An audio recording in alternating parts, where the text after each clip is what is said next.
Yes, I do. Can you reach for it, please, and Sure. give us a copy of it?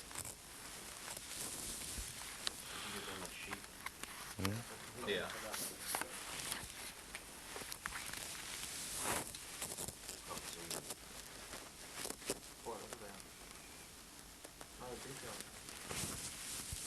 Got it? Is there a specific title? Is this it? Just Yeah, the whole I got card? it. There's no title on it. Whole card? That's Yeah. okay. Starting wide? Watching your Zoom. Okay, Ken, would you start out, please, by explaining to the people who you are, what your function is, what your company is, family business, whatever. Tell us about what it is and what you do and how you like to do it. James Ferrera and Sons is a regional wholesale grocer, family-owned in the New England marketplace. We service a mixture of stores, from convenience stores to superstores, in all classes of grocery trade. To some stores, we're specialists in store supplies, and others for produce, and in a third group for meat. We do, the full gamut of services: computer, technological, background, the history, the movement reports. And overall, we've been a family-owned business since 1945. My function is a third generation in the family, is to be a general manager, executive vice president. I'm involved in the buying department, in the computer services, and in the warehousing. So I have an overall picture. I still do an active amount of buying, and I'm involved in the private label buying. So I have a fairly much of a hands-on involvement. As a person in that position and as a person with that background, there certainly are requirements that you have of people who supply you and who supply your company. Can you tell us, and tell the people, please, I have some expectations of a supplier, and here's what they are. And tell us right off the top of your head what your strongest expectations of a supplier are. You could do it this way: understand me. Here's what I want, and here's what I expect from a supplier, or I have some specific requirements. A supplier today is of vital importance to wholesaler and direct buying accounts at all levels of trade. I think that the single biggest area of responsibility for the supplier is integrity. Quality of service, packaging, palletization, systems, and product are very, very important. But integrity in dealing with the trade, which still is a people business, is very, very important. You need to have the feeling when you're doing business with people today, and probably in all times throughout history, that you are dealing with somebody that you can trust, and that your deal is as good and as equitable as your competitor's deal. And that's very, very important to James Ferrera and Sons. You take the same idea from a different perspective, not in terms of integrity, but perhaps could you discuss the service aspect? What do you want in terms of service and in terms of product? In terms of service, and specifically in service, let's focus on that for a minute. Service involves, as far as I'm concerned, two areas. One, complete orders on time. And the other part of service is to have pricing accurate, or invoicing accurately, if you will. Information as far as deal structure and pricing advances are also part of service, but fit under the sales branch. I think what I'd like to focus a little bit on is the service end of the things for transportation and for invoice processing. And those areas are, where accuracy is of vital importance, both in the on-time level of the service level, the palletization that does not have an overlap that's conforming with the standards being established today, not having any cuts, and getting it there at least on the same day that it was requested for. Could you address quality in the same way, starting out as a complete sentence? As for quality, or what quality means to me, or what quality means to people in my office and in my business? Quality is to a wholesale grocer, is a little bit more of a vagary than it might be to somebody where image and structure can be created through a definition of quality. A wholesale grocer is more reliant on what the independents that they're servicing perceives to be quality. And we serve in much the same way that you serve the public. And getting the message across to the end user is where quality is the biggest issue. I was always cutting across a number of nice things. Go ahead. I'd like to go back. You mentioned on a couple things when you got into integrity as far as being the key thing. You touched on a couple points. One was palletization. One was, there was another one in expectations. Could maybe you go back and touch just a little bit on the pallet issue? And I'll find what the other one was when I get back here. Standardization, guidelines for standardization. How do you receive those? How do you feel about those? Well, we're talking about an issue. We don't know what the issue is. Let's Okay. tell us. On the issue of You covered my voice. I'm sorry. Okay. On the issue of palletization, we're talking about quality, but we're also talking about economy. We're talking about a situation here where the high cube of paper is particularly crucial not to have overhang. It's particularly crucial because you put so many cases on a pallet. Pallets being, and until we can find some sort of a replacement for them, the vehicle of transferring product from warehouse to retail store is a very, very key and basic issue in moving product from point A to point B. So when we're talking about quality in that respect, adhering to the standards that are created in the industry, not having overhang, having a tight package, reducing cube both in the retail package and in the case pack are very, very important issues in economy of savings and in quality of packaging. Of course, for paper, that there are some very special considerations, are there not? If they're of any concern to you, would you bring up some of those considerations for paper product? In paper products particularly, we're always looking for alternative vehicles and a better way to handle and deal with the distribution of that product. And I think that this is a challenge that we both face in the 1990s of finding more economical ways to distribute and get papers to the stores, maybe in varying display vehicles, maybe in DSD modes, possibly in pre-assorted pallets.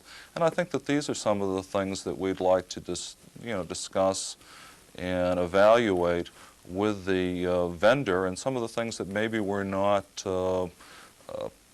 getting the best dialogue on in this day and age.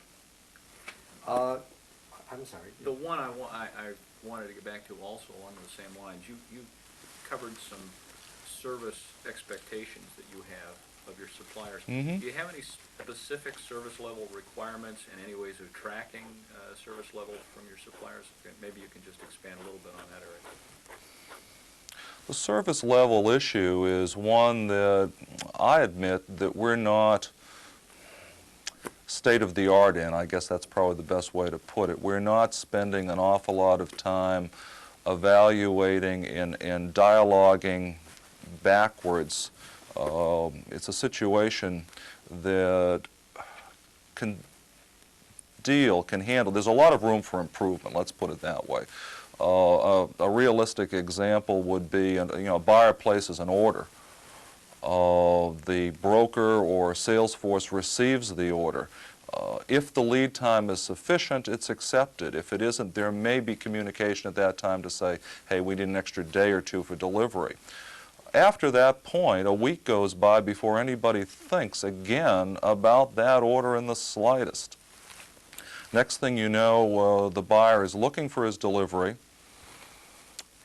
and they don't have an appointment yet. And then we start the merry-go-round chase between the broker, the manufacturer, the trucker, the excuses, the runaround, and the whole bit.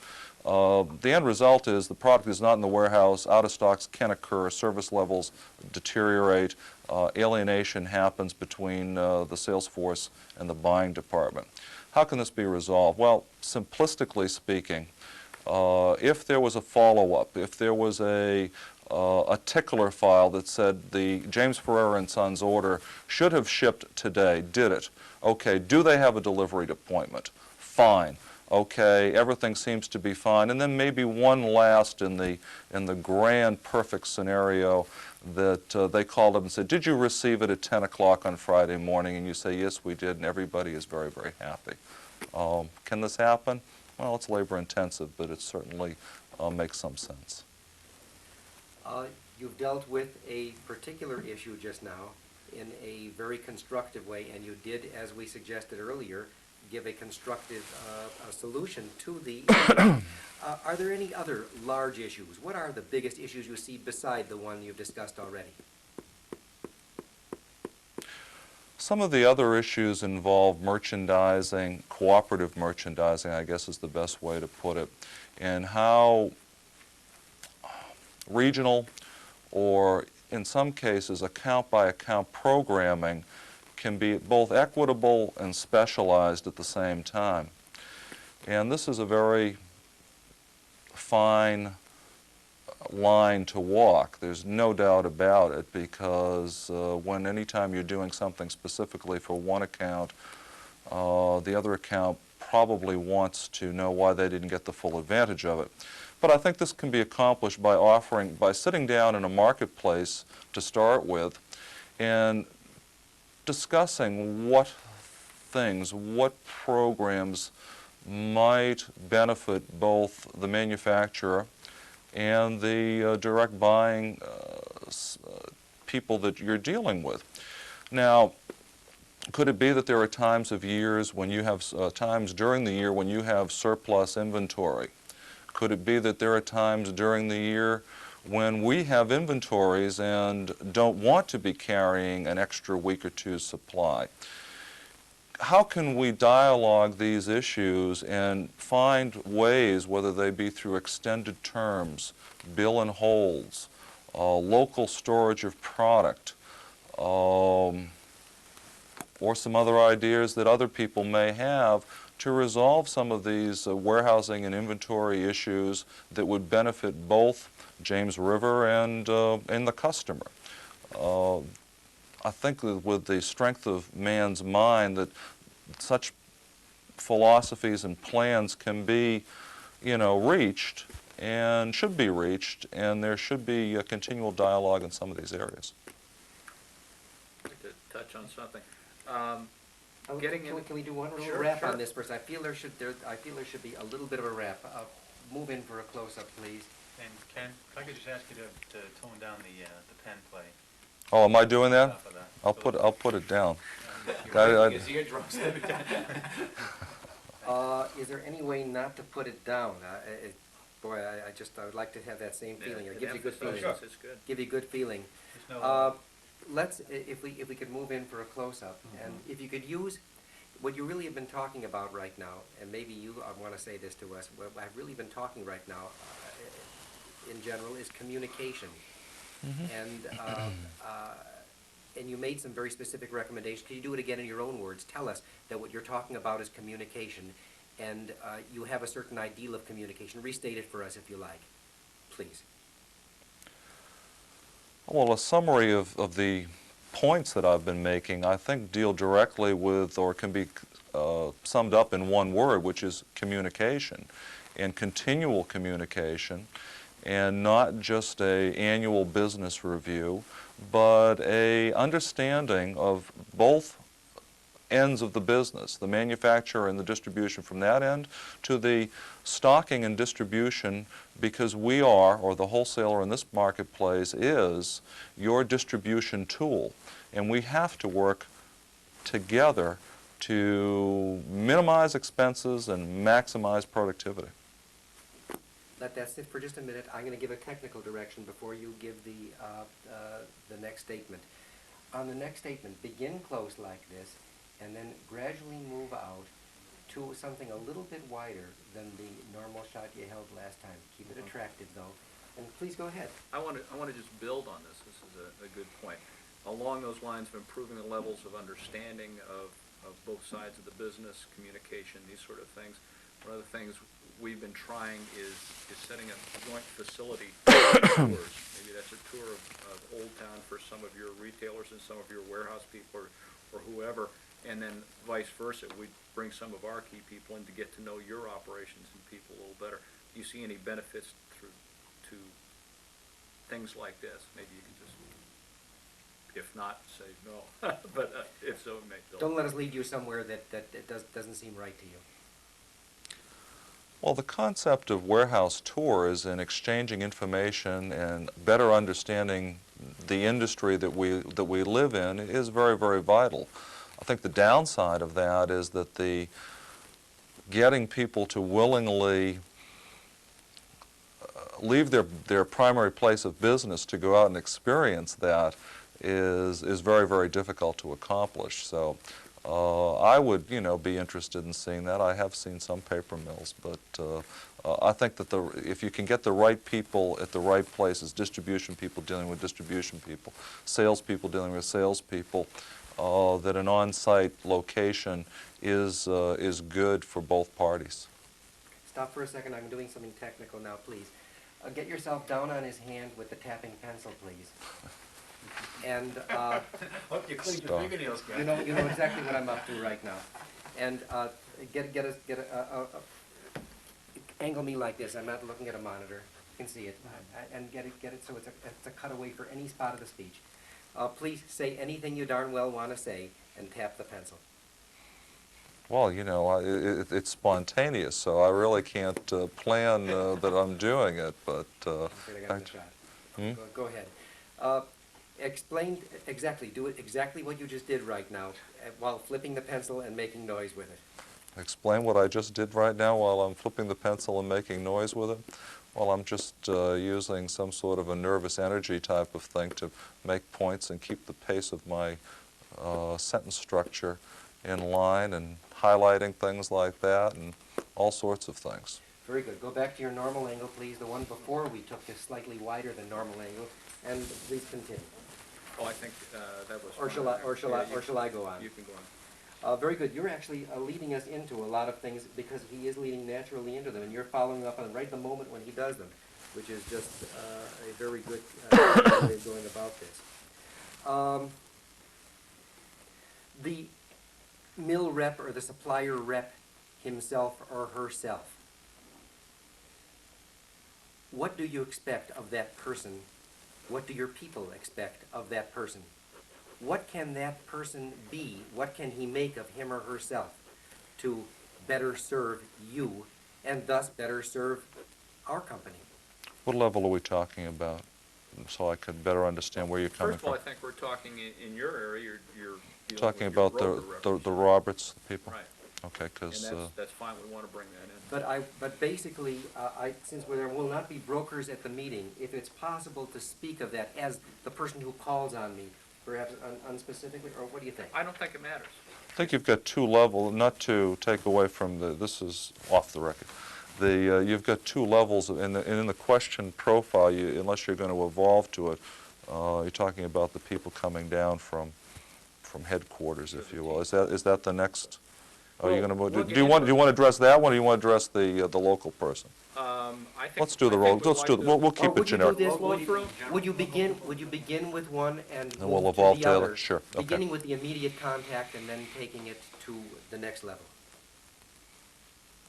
The question of sales representation is always a charming one to deal with. You want some sort of a combination of a saint and a devil at the same time.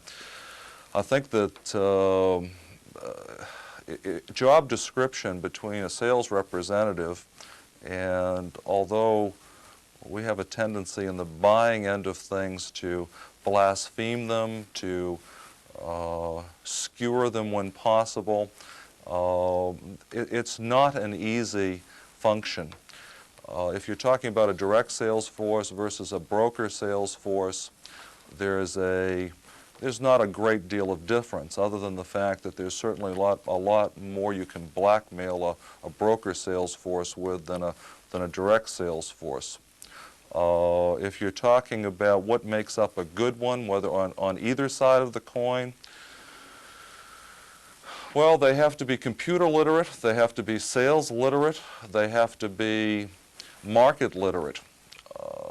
And those are greater than real life requirements for people. It's not something that you can throw a person, or actually you can throw very few people that are just out of college or that have 6 months at retail and expect them to understand their marketplace, understand their competition, understand the grocery business as a whole, the way it's handled and the distribution patterns, the interaction between manufacturers and their competitors, the onslaught of new items that we're experiencing today, and all the other nuances in the business.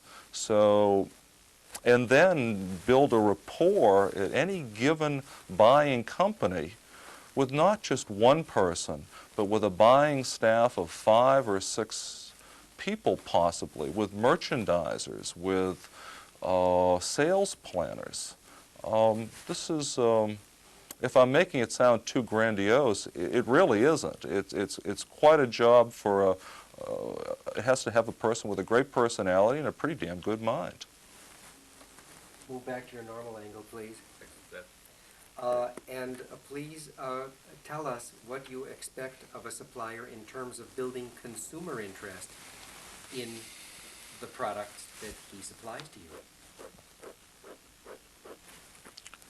Well, the manufacturer has a responsibility of moving product through the distribution system to the retail store and to the consumer. That sounds terrifically simplistic. So there has to be some sort of a need or a perceived need created, and that's done through either advertising or word of mouth or price. And the chances, some combination of the three are vital to get the product moved off the shelf. Unless you have it out of stock on all your competitors' brands, there's no other way to sell the product. Well, that brings us to something, I think it's time to jump a little bit, because we got to something, we got to the we sort of began to approach the preferred supplier idea over here. Mm-hmm. Obviously, there are preferred suppliers in many categories. Could you take a little bit wider angle right now and gradually move in, Joe, to the old, to the old angle, starting out on almost the long shot that we had at the beginning, and gradually moving in, while Ken basically describes to us, following through on just where he was right now, what a preferred supplier is and why he, as a businessman, prefers certain suppliers. The concept of preferred supplier is not anything different than, I suppose, the concept of a preferred customer. It's a company that you enjoy doing business with, whose products sell, whose salesmen work well and are comfortable with your buying and merchandising staffs, and that you have successes with. I think that issue, you can have companies that you'd like to do good things with, but for one reason or another they always stumble, dry up on the vine, if you will, either because the big picture isn't there, there's some weaknesses in the program, or when you look at the results of it, you didn't get that great marriage of increased sales volume, good contribution to bottom line, and probably increased customer count. All of those things weigh in the bottom line results of how good a promotion or the teamwork is working. But I think that we still have to get back to that issue of the grocery business is a people business. And preferred vendors ultimately become that way because of the rapport and because of the communication and because of the comfort level that you have with them. Again, as a wholesaler, your products, anybody's products are not, we don't control the product mix. The consumer does. We can control the preferred vendor status because we have the comfort of doing business with a given vendor. That's great. We'll just use one video with that. Right on. Right on. You're gonna be the Now, whole sales meeting. we're talking basically about quality. We're talking about many aspects of quality. We're talking about quality in product, quality in Please. supply. Sure. Quality in product, quality in supply. Keep things essentially where they were before, so new things don't appear on the table. If the cup appears, the cup is over there. Very nice. Could you discuss quality in terms of shipping, perhaps drop shipping, completeness of shipments? If the word shipping were to remain in your consciousness, and if we could begin to discuss quality in those, go ahead, human beings. I didn't want to. Oh, Jerry, you're kind. Oh, come on, you're on candid camera. Yeah, I don't want to be. Nothing wrong with simply taking the sip and then putting it down and then addressing the question. Gentlemen, can we stop shuffling right now? Please. Well, the issues of shipping and handling product and trying to find innovative ways to handle product meet with a mixed reaction. I think that the wholesaler over the years has felt that any product that could possibly go through the warehouse that was deprived, that he was deprived of that tonnage or of those dollars, that was like taking candy from a baby, taking money out of your pocket. I think that when we started realizing what true costs were, that it cost 50 cents in and out to handle a case of paper or a case of cereal, the high cube items are very, very expensive to come through the warehouse, just to go in, and even if they're sitting for a few minutes and then put them back on a truck, even if they're transshipped across the dock, it's an expensive thing to do. So we're looking, and we're much more open-minded about DSD type of handling of products.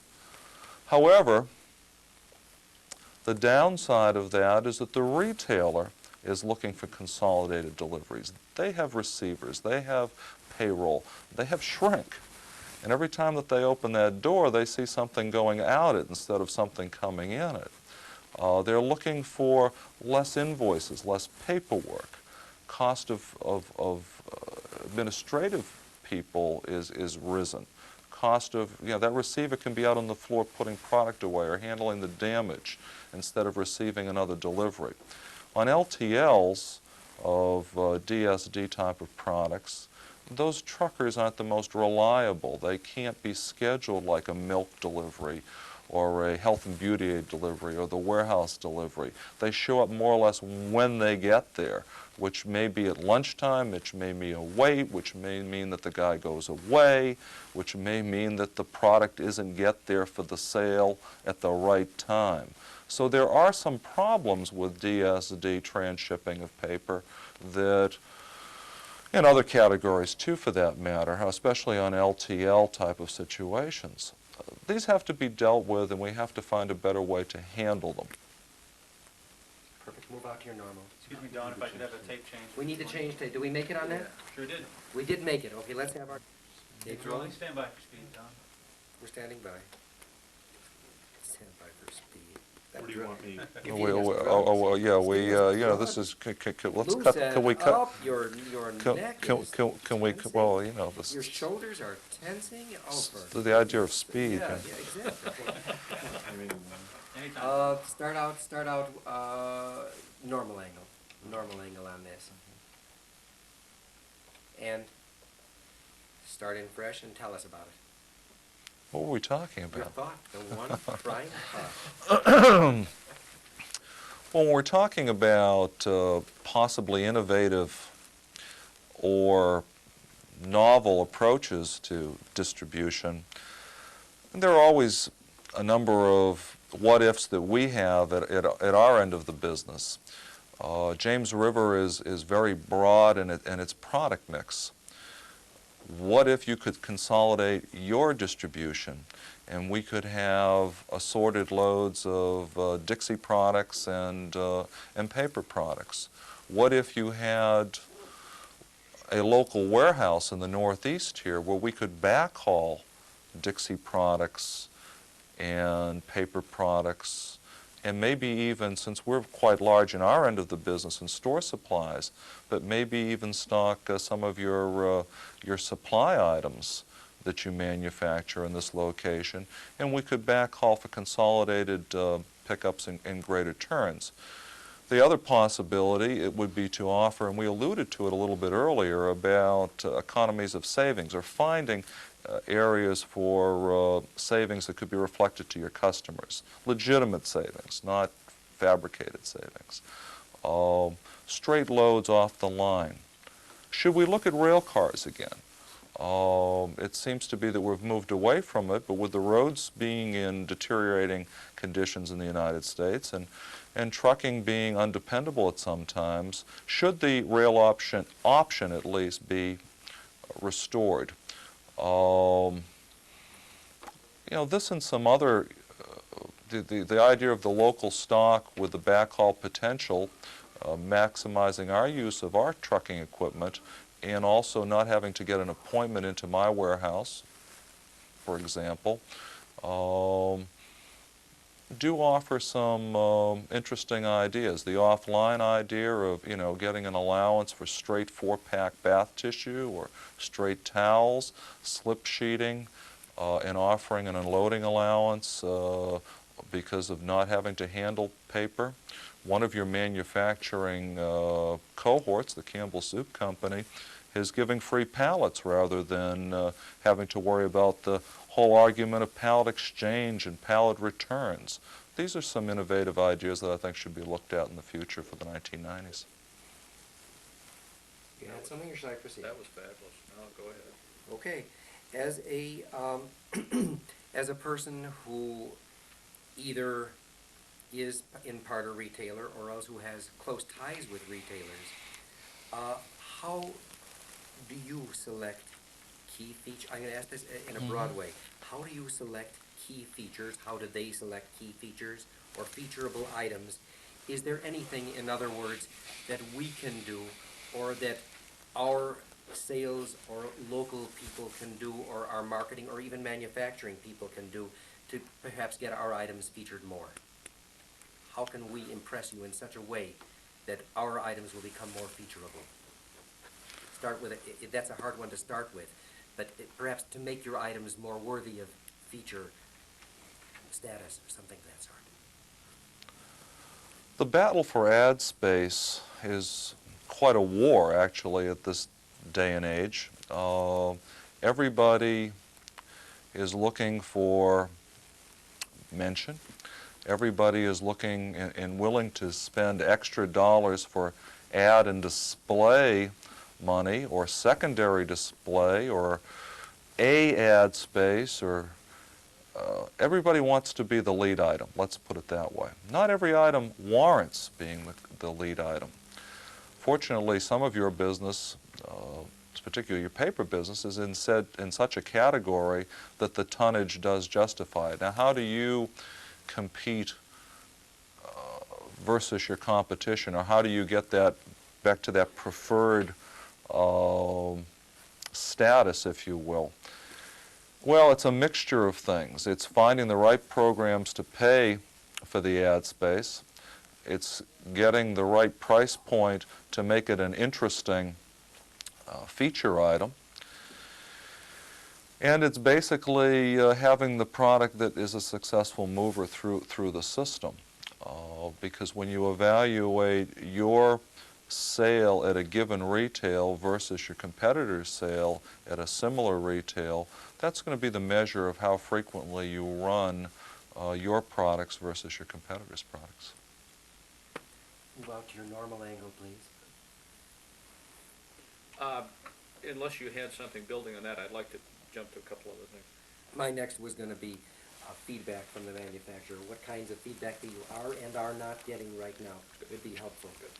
So basically, if you would deal with the kinds of feedback you are getting now from manufacturers such as ourselves, and whether or not it is totally satisfactory, and if there were some other sort of feedback that you might want that we might be able to give.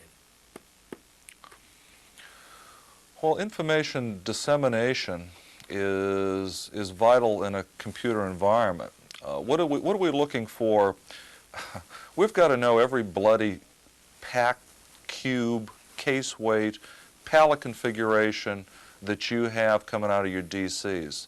This is further confused by the fact that, and I'm not too sure it's true of your particular company, but different vendors manufacture product in different places, and sometimes the cubes and even the case weights vary depending on the manufacturing center that it was generated at, whether it was manufactured in Maine or whether it was manufactured in Georgia. This is confusing for the warehouse. Sometimes they come in different pallet configurations for that exact result. Those are things that, gee, I don't know what the downside are, but they sure as hell don't allow for much standardization within the distribution system. From a buying side of the coin, we're looking for basically two things. Number one, the most lead time that you can possibly give us, understanding that there are going to be changes in it, but as much lead time as possible about what your advertising program, your promotional allowance structure is going to be as far out as possible. If you could give me a 6 or a 12-month grid telling me that, hey, we are going to promote 4-pack 4 times a year, 3 times a year, whatever the case may be, yeah, rates to depend on what competition is doing or market conditions are doing. But this type of advanced knowledge, this allows us in an everyday low environment here in the Northeast to respond to the best interest of our customers, because without them we're not there to be your customer. We've got to have the best pricing at the best point. We need to know what your grids are going to be. As far as a business review standard, yeah, I think business reviews are very, very important, but they have to be concise. They cannot be the vendor's ego or an excuse for coming in to see the customer. God damn it, if that's the only excuse you have to come in and see your customers, you got a problem. Your marketing people are in ivory towers. Your warehouse people have got their blinders on. You got to get them out in the trade, and it's not for an annual business review. The annual business review should be a quick, concise recap of what's been done in the marketplace, and if there's a segmented marketplace between chain and wholesaler, compare the two, see what the growth trends are, see how the account measures up to the growth trends. Evaluate what products may not being carried, or maybe even, God forbid, you might even suggest to discontinue an SKU because it isn't carrying its own weight. Gee, would that be novel? You've told us the kind of contact you don't want. Would you now tell us we want to be contacted and we want you to call on us for this, this, and this? Whatever it is you do want to be called on for. There's no question that the brand managers should be out of headquarters and out in the trade. They've got to work with their brokers, work with their direct sales forces. They have to get a feeling, a pulse beat of the marketplace.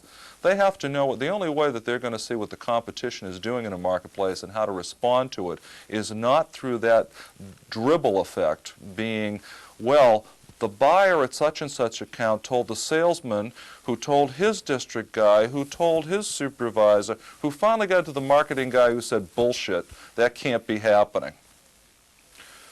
The reality is get his ass out of there, get him down into the field, and let him see for himself. Let him get his hands a little dirty. Go into the stores. See what the on-pack coupons are looking like, if they're out there. See if there's much bonus pack.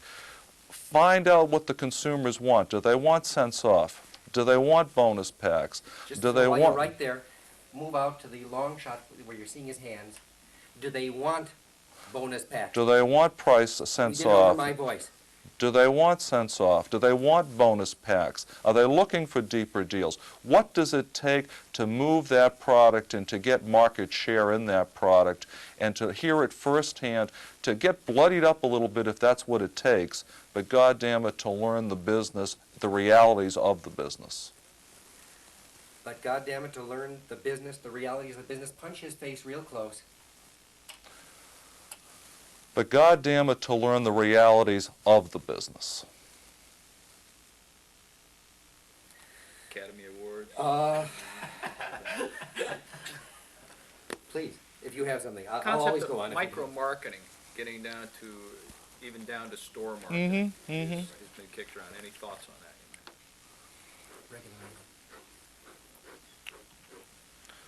Micro-marketing is a concept that is very intriguing, is very unmanageable. It allows for creativity. It also can allow for a lot of negative things in the sense that creativity breeds dishonesty in some cases. I think that the salesman that's dealing with a test store, if you want to get it down to that small of a micro-marketing type of situation, can do a lot of things that they can't do in a chain. And they can do a lot of things that they can't do in a market, that's for damn sure. So how do you measure the fairness of that? If there was enough manpower to go around and micro-market in every individual store, then it would be fine. But it's not really equitable. When you're talking about doing it for a given marketplace and creating the funds once you've come up with whatever that program may be, you invite some things like diverting, the D word, which, hey, if you're looking to boost sales, fine, but go in with your eyes open. That's all I'm trying to say. What, would you, excuse me? No, you go ahead. What do you see, start wide again right now and move in gradually to the normal shot, just that far? I'm going to gradually get you moving into the close shot. What is the future of the industry, of your business in the industry, and what part will suppliers have in it? Well, the future of the industry, God, I'd love to have a crystal ball. I'd also like to have a few extra dollars to invest in this prediction. Excuse me, just a minute. A piece of Kleenex, something, you're getting a little wet lip over here. Nobody has to run or anything, normal time and space. Please start again. Well, the future of the grocery industry, if you're looking at what's happening today about mergers and acquisitions, I think that with the economy becoming what it is, and I'm not an economist, I think you're going to see somewhat of a reversal of some of these things. I think that a lot of the LBOs are going to reverse themselves. I think you're going to see splintering off. I think you're going to see more smaller companies. Someone had once said, well, won't it be a terrible day in hell when the one sales company calls on the one buyer and they spend all day picking out what products they're going to advertise. It's going to be a long evolutionary process, but I do think that the cost of construction, the cost of money, and what you're seeing today have going to be reversed to a certain extent. What is the role of James Ferrera and Sons in the future? Well, being a family business has some specific advantages, conservative in nature, but not so conservative not to be progressive.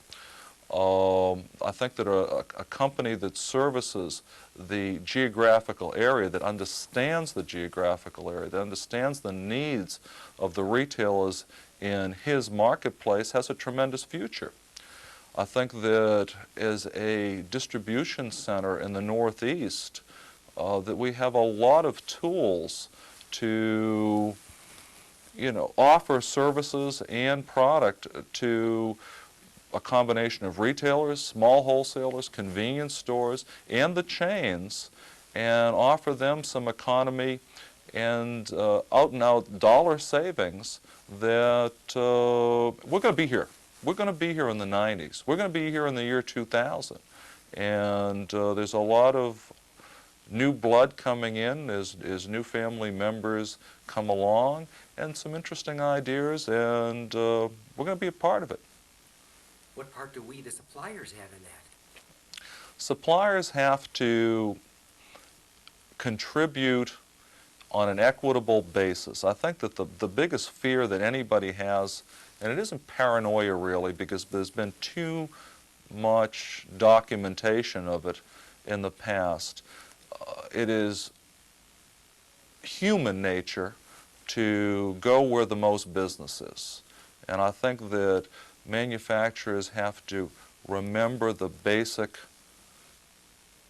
truth, which is that if you just keep feeding the biggest, then now you're in a problem area where if you don't get that promotion, you're out of business.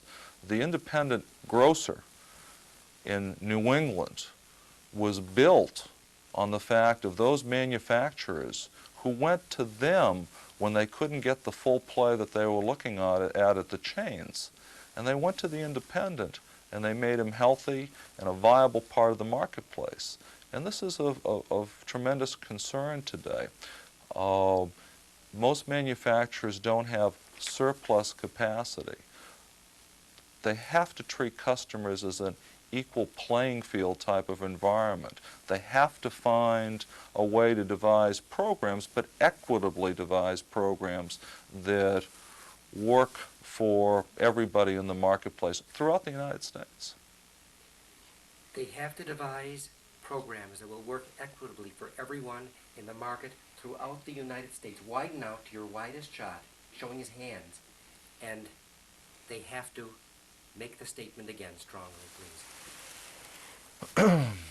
They have to create programs that are equitable, level playing field programs for all segments of the business throughout the United States. It has to be fair, equitable, and good for everybody involved.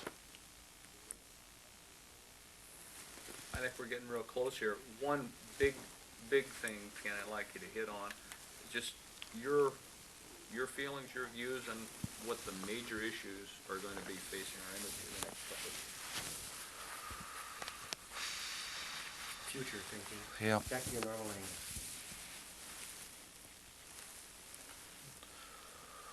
Well, the challenge of our industry is sanity. A little wet on the lip again, please. I think that, and start in fresh. It's a hard one to start in fresh. Very good. That's a good one. I think the challenge of our industry for the 1990s is sanity. And I like to say regaining it. There has been such a bath of a flood of new items, mostly without much merit, truth be known. We haven't reinvented the wheel too many times, but the costs would baffle me. Ultimately, the consumer pays for them, but the cost of developing new items, of getting them manufactured, packaging costs, warehousing costs, distribution center costs, slotting costs, have to be astronomical. And then to have a success ratio, I mean, if an item doesn't get so much percent of its category, I mean, it's gone. And what is the, you know, there's that statement about new items are the lifeblood of the industry. Well, that may be true. That was before the cost of, you know, real estate, before the cost of warehouse space, shelf space got to such a prohibitive level. I think manufacturers has got to start being much more responsible and saying, look, is this item going to give us any additional sales dollars? Now, marketing people are have little nests of competitiveness at their corporate headquarters. Is that the end of the tape? I was on a roll there. Audio No, tape audio stop. tape. Okay, we better put it on. That was good, too. That was two. Yeah, Now, market people have Little nest. I get it. little nests. that was great. Move into a new angle so it's cuttable.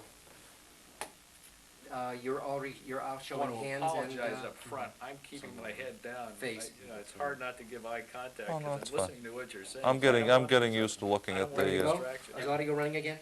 Rolling. Okay. You know, Now, mar- audio people, no. Marketing. Now, market people, marketing people have little isolated nests of responsibility. They don't even know in some cases what their fellow brand managers are doing across the hall. And all they're doing is how many new items can I get out there, or how can I do this, or, which is fine in one respect.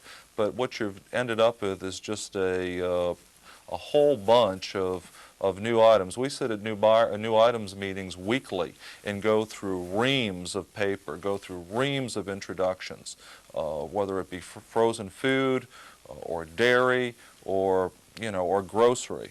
And hey, the bottom line in it is that if it weren't for the amount of money being paid to stock the items, the merit value of them is, in most cases, minimal. And that's where I get to, there's the circle on the sanity issue. We could be a lot more financially healthy in this business if we had a more conservative approach about taking price increases because we weren't spending oodles of money coming out with tons of items that either failed or were marginal. One man's viewpoint, I guess. shall I continue, or do you? Well, I think, 'Cause I do have it's a not couple. really building, but I really think I'd like to get your views on the solid waste issue, because this area of the country is especially. You might take it from this perspective. Is it important in the area where you do business, in your geography, to have environmental friendly products? To what extent is it important, and how is it affecting all of our present together and our future together?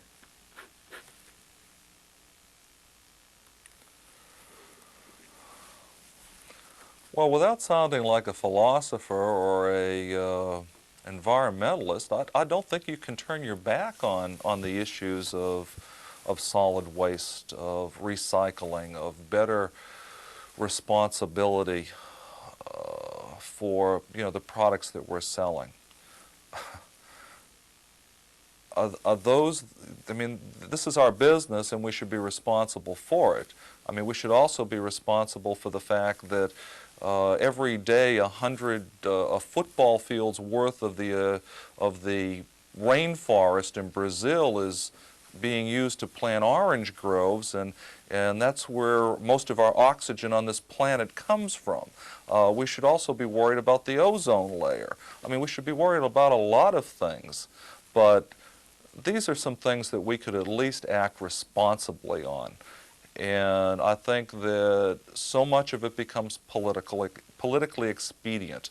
The guy that's the first one out there doing something good for the environment is going to get some kudos. The guy that follows him is going to be, well, he had to do it. Unfortunately, that's the only goddamn motivation there is today. Now, if you guys can figure a way to put some oat bran in the paper, I'm sure, that you'll be doing a good thing. But it'll be about the only product left that doesn't have it in it. Move in for a close-up on that. Do that one again. If you guys can put some oat bran in the paper. Ready? Well, if you guys can figure out a way to... You did it over my voice. Okay. Look down, look up, and start fresh after I've stopped talking. If you guys can figure out a way to put some oat bran in the paper, then you'll have come full circle with this thing and have some fun with it. An issue that I have listed here that we haven't covered yet, not an issue, but is the idea of training. Do you feel that the a supplier such as ourselves, has an obligation, and to what extent do we have the obligation to train your people and the people of those associated with you?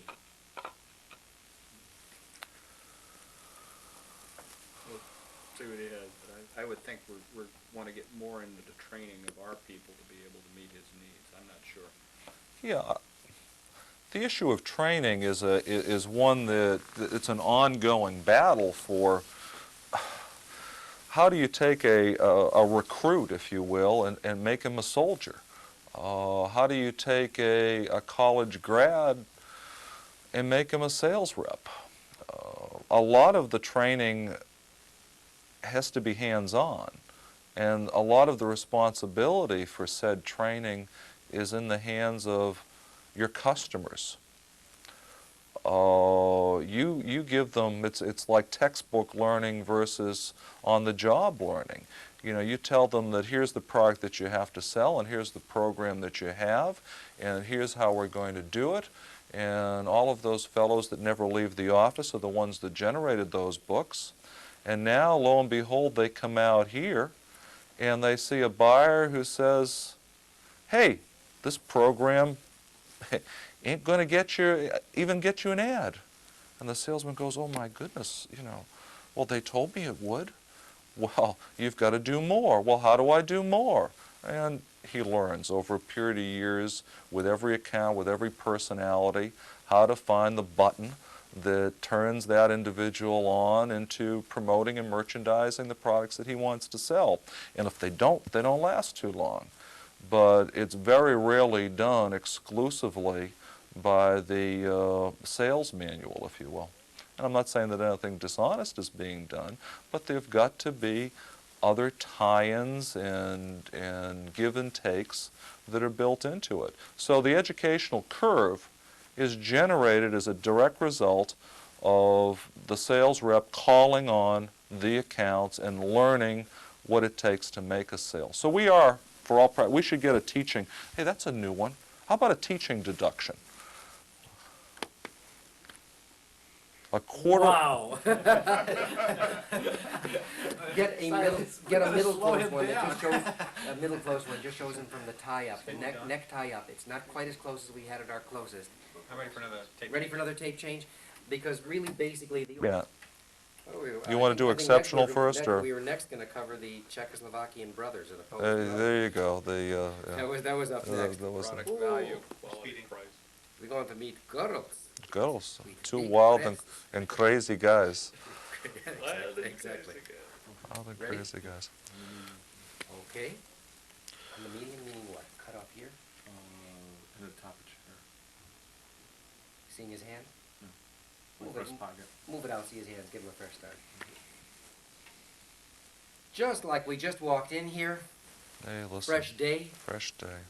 without us asking you the question, address the question. It's a question you posed yourself anyway. Well, the equation of quality versus price, I suppose, is one that could best be the equation P plus Q should equal V, V being value. And price, sure, anybody can give stuff away. I mean, retailing has been built, anytime someone gets in serious trouble, what do? They give stuff away. I don't think that that's what we're looking for. There is a market. Let's understand one thing. There is a market for every class of product. Generics have a market. They have a place. Is it a big place? Well, that expands and contracts depending on the economy. Quality, strictly quality products at the top end, yeah, they have a place. And there's room in between for X amount of items, depending on the category. If we're talking about maraschino cherries, no, it doesn't exist. But if we're talking about paper products, there's certainly room for those people that are developed a certain niche, whether it's because of fragrance or lack of fragrance or two-ply or one-ply or extra soft or facial tissue quality. There's room for, the category is big enough for all of those to exist. But I think that what you have to look at, and what we look at, is that value equation. Is the price good? Can we get to a good price point? Are we offering the consumer a value? Don't have to give it away necessarily, but we have to find out what is that, how that works out, and finding the right price point. Want to Very go into, good. you want to go into exceptional? Yes, I'd like to go into exceptional, and I'd like you to, necktie up to top of head. Necktie to top of head. The notion of the exceptional. Product, starting fresh. Service, starting fresh. The exceptional salesperson, in the sense of the person who calls on you. And manufacturer, the person who supplies you. Please. Well, exceptional is a word that we use sparingly in our business. I think that one of the things that's wrong with the grocery business today is that compliments aren't paid easily. They have to be very, very much earned, and even then they're sometimes given begrudgingly. But exceptional is a word that should only qualify to a handful of, whether it be people, products, companies, or situations. And I think that to arrive at that designation, I would have to say that it would be an extremely high quality product offered from a manufacturer with excellent support systems on an ongoing basis, which is a blend of media support, a blend of trade allowance support, which also hasn't forgot that your distribution network needs some little pats on the back every once in a while, little extra incentives for continuing to do a good job, not just when the product was introduced, but year 5 of the product, year 10 of the product, that your distributors are the network that got you to where they are. When I'm talking about an exceptional vendor, it would be one in that preferred vendor status, one who communicates well, listens well, but also tells us what we could do better for them. This is something that's overlooked today, that, you know, it is a two-way street. We are in this together. We are your distribution arm to getting your product to the stores. Yes, we need each other. And it's nothing wrong with telling us some of the things that we can do better for you sometimes. And that's part of this communication. As far as the sales rep, an exceptional sales rep is one who has the pulse beat of my business, the pulse beat of your business, and can find a marriage to make it work for both companies without violating the principles of ethics of either. It's very, very, that person is got to be walking a fine line, has to be creative, motivated, probably self-motivated, and aggressive, but also know when to say, all right, I missed this one, but damn it, I'm going to be back for the next promotion. What have I missed? Very little. Anything else you want? I think this. Then there's only one thing that I need technically. You cited an equation for us a while ago, PP. Oh, I don't know. P plus Q. I just made it up. P plus Q equals what? PV. Right. Value. Price plus Where could we do it? value. Where could we do it so that the lighting will be okay? Can we do it here? Are you talking to me? Yeah. Okay. Okay. Yeah, we'll probably do this a couple times, so why don't you go write that down? Is it visible? Not with this pen. Want a heavier black pen? No, you can't do that. Basically, what's got to be done is artificially bring your iris down. I don't care if you do it electronically or if you do it on the lens itself. Bring your iris way down. Artificial dark. That's all. Okay, now you're getting it. You're almost there. A little more. Is this monitor zeroed properly for? Okay, it is. Then you've got it. Let's take a new page and see what happens. What was the equation again? P plus Q equals V as in Victor. Price plus quality. Okay. Call the anytime. shot, Joe.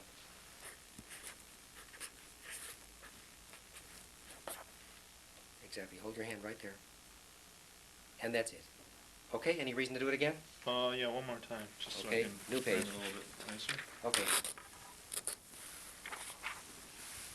I want to make a better P anyway. Definitely. Stand by, The world is waiting for one. and go ahead.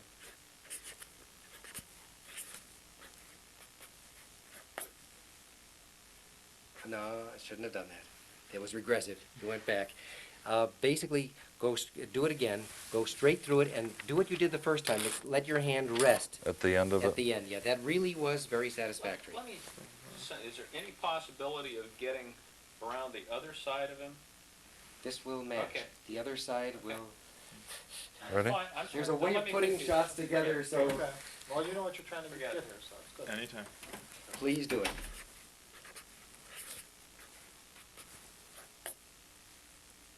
Oh, you could, your shadow is on the V. Yeah. Darn it, why is a simple thing like this harder than the hard part? Just the shadow is all we're talking I about. got you. We're gonna have to get a stuntman. Yeah, can I have a stand-in for this? A stuntman, right? Go ahead. Do it. Yeah. Oops, I was not Wait, ready. oh, he wasn't ready. Not Okay. ready. I was in there getting focused. More Yeah. paper.